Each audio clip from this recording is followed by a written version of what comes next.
gentlemen, good evening. I'll stop there before the copyright police come and get me. Bit of housekeeping before we start. I wanted to update you on my live stream video that I did for Transformers Battlegrounds on the PS4. It got 200 views, which is incredible. It's my most viewed video by far, so thank you very much to everyone who watched it and thumbed up and supported it. I finished the game just the other day actually, and you know what, for what it was, I really enjoyed it. So we're back with a news roundup and a couple of discussion topics. So let's get into it. All talk, no shock. Seeing as TFCon happened recently, there's been a fair bit of unveiling going on. Now this news isn't exactly hot off the press, and some of you may have seen this before. This is normally around third-party companies revealing their new and upcoming toys. However, one familiar name has emerged once more. Yes, Maketoys are back, thankfully. Since COVID happened, they have been one of the companies that really went quiet. But they're back with good tidings. It looks like they're going to get one more run out of their Seeker mould before Takara release their Starscream 3.0. This comes with some new changes, and rumour is a lighter face paint, a lighter shade of grey for Starscream's face.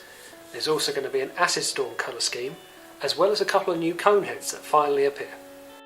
Next we have Moon Studios' Raiden third-party combiner. Now this has a small but popular following of this character. To my knowledge, this might be the first modern adaptation of Raiden that we've seen. I'm not so sure if this is going to be a masterpiece scale or just a bit shorter, but this is about 5 or 6 trains that make a combiner, so a lot of people are going to be happy. Ocular Max are back. After a successful showing of their Bruticus, they're having a go at the Protector bots now. And straight away they've come out with full colour images of their vehicle modes, their robot modes and their combine modes, plus a quaint animation too. Ocular Max's big thing, at least with their Bruticus, is that there's no parts forming needed to make their combiner, unless you buy the upgrade kit, but we'll get to that. And largely they do this very well. My only thought here is they look just like the G1 toys did, and I'm not even sure they're of masterpiece scale. They might be a bit smaller. I'd want for my money to see some sort of stylisation just to show some sort of progression over the last 30 years. Still, Defensor, the combiner, is woefully underrepresented in the toy market, so I welcome a new attempt. Okay, we're going to interrupt the news for a quick discussion topic in reply to Bordersdude. No, I'm not going to sing Ed, you can take the W on that one. In his last video, Bordersdude said that is Siege and Earthrise the best Generations toy line that we've seen? Honestly, in my opinion, yes. Whilst I'm not totally sold on every figure, the vast majority has been very good, be it for how they look in both modes, the colouring, the posability or the detailing. I do agree with what most people have been saying, is that they are mini masterpieces for a fraction of the price. I don't think we're at the end of Masterpiece, however. I really like what Earthrise is doing, but I'm certainly going to keep my Masterpiece Ultra Magnus versus the Siege one. Still, I really like the frequency of the figures and the bang for your buck. So what have you got for us, Kingdom? Bordersdude is a great guy, by the way, with an awesome channel, so I do recommend you check it out. I'll put a link up there. Right, another news item, and it concerns something that's very close to my heart, and I'm sure yours. TF Nation. TF Nation did an update on their Facebook and Twitter pages, giving us an update for their plans going forward. Sadly, this year has been very hard on the conventions and events industry, and TF Nation is no exception to that. But in typical TFN fashion, they've made lemonade. Go with me on that one. Firstly, they're rebooting their YouTube channel to put out regular content and updates, and I highly recommend you subscribe to them. If the big broadcast was anything to go by, you won't want to miss it. Secondly, they set up a Patreon page where you can choose various tiers to support them and get various rewards.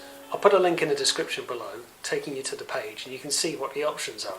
It's a small amount and you get some awesome stuff out of it too. So what do you say? Can you help them out? Can you? You bunch of legends.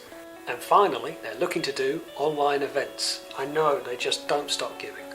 The hugely popular virtual TF Nation The Gathering, it looks like it's going to go ahead again in the future. Plus they're going to do some free to attend events as well as some online ticketed services. This is just so TF Nation. When times are hard, they find a way to make it fun for all of the fan base, so do support them any way you can. So that's the news out of the way. I want to talk to you about my topic of discussion this week. and it's to do with upgrade kits on toys, not people. I should have mentioned that before.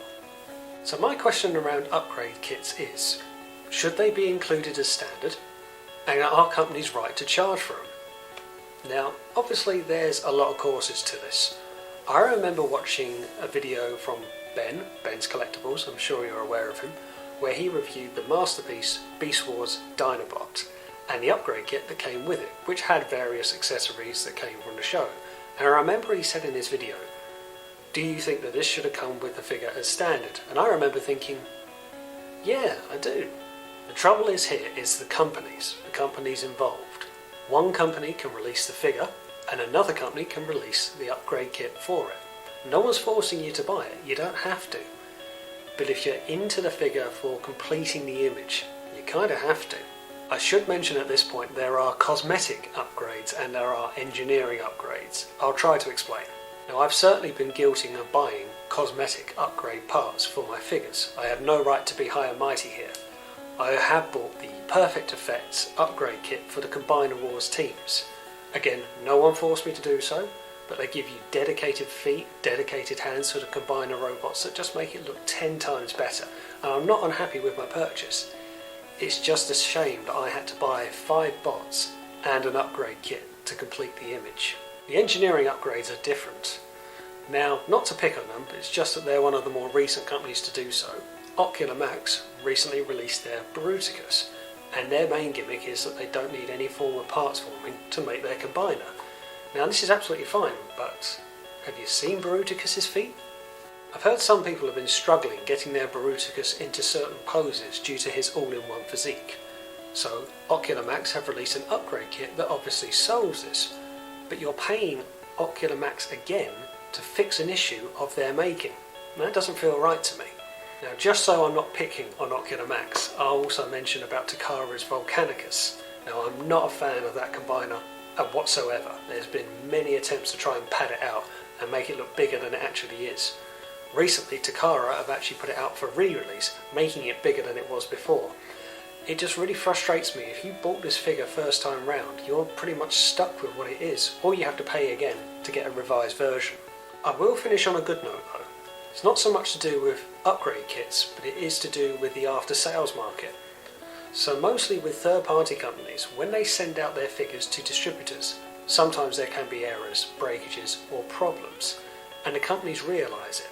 So when it comes to them sending out second or third batches of their figures, they also include the bits that you need to change, plus the instruction of how to change said piece.